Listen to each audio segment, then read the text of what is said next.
জয় মা তারার জয়, জয় শ্রী গুরু বামদেবের জয়।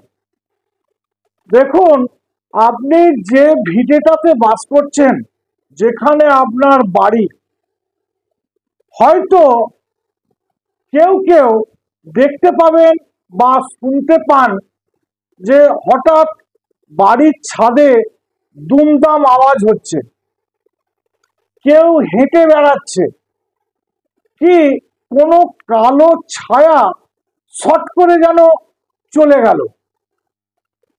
হঠাৎ করে একটা ঝোড়ো বাতাস ঝট করে রুমের ভেতরে ঢুকলো, দরজার পাল্লাটা দুম করে আওয়াজ হয়ে খুলে গেল। এগুলো হতে থাকে, এগুলো হয়। এটি হলো নেগেটিভ এনার্জি। এই নেগেটিভ এনার্জি কিভাবে কাটাবেন? 7টা খুব সুন্দর তেজপাতা নেবেন। সেই তেজপাতাগুলি যেন কোনো মতেই ফাটা বা কাটা ছেঁড়া না হয়, পরিষ্কার পরিচ্ছন্ন তেজপাতা নেবেন 7টি। নিয়ে সেই তেজপাতা 7টিতে এই কথাটি লাল পেন দিয়ে লিখবেন, সর্বশত্রু বিনাশায়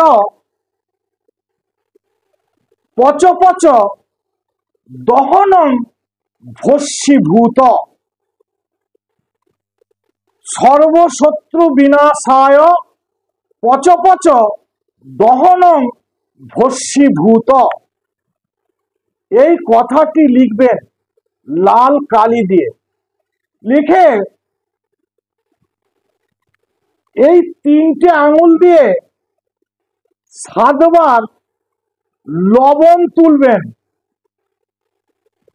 অনামিকা, মধ্যমা আর বৃদ্ধাঙ্গুষ্ঠী, এই 3টি আঙুল দিয়ে 7বার 7 মুষ্টি লবণ তুলবেন। তুলে 7টা তেজপাতা মিলে ধরবেন। ধরে ওই লবণগুলো এক একবার তুলবেন, একটা পাতার উপরে দেবেন। এক একবার তুলবেন, একটা পাতার উপরে দেবেন। এক একবার তুলবেন, একটা পাতার উপরে দেবেন। এরপরে কি করবেন?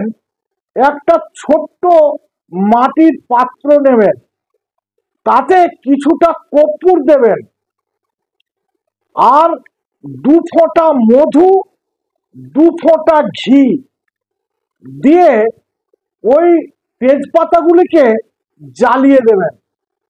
জ্বালিয়ে দেওয়ার পর যে ছাইটি হবে, সেই ছাইটি কোনো প্রবাহমান নদীতে বা প্রবাহমান খালে বা প্রবাহমান ক্যানেলে গিয়ে ফেলে দিয়ে আসবেন।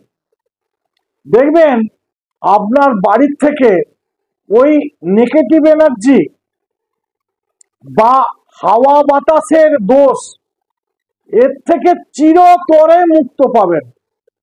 চিরতরে বিদায় হয়ে যাবে আপনার ভিটা থেকে। অতএব নমস্কার, আজ এই পর্যন্তই। যারা আমার ভিডিওটি প্রথম দেখছেন, তারা আমার চ্যানেলটিকে সাবস্ক্রাইব করবেন।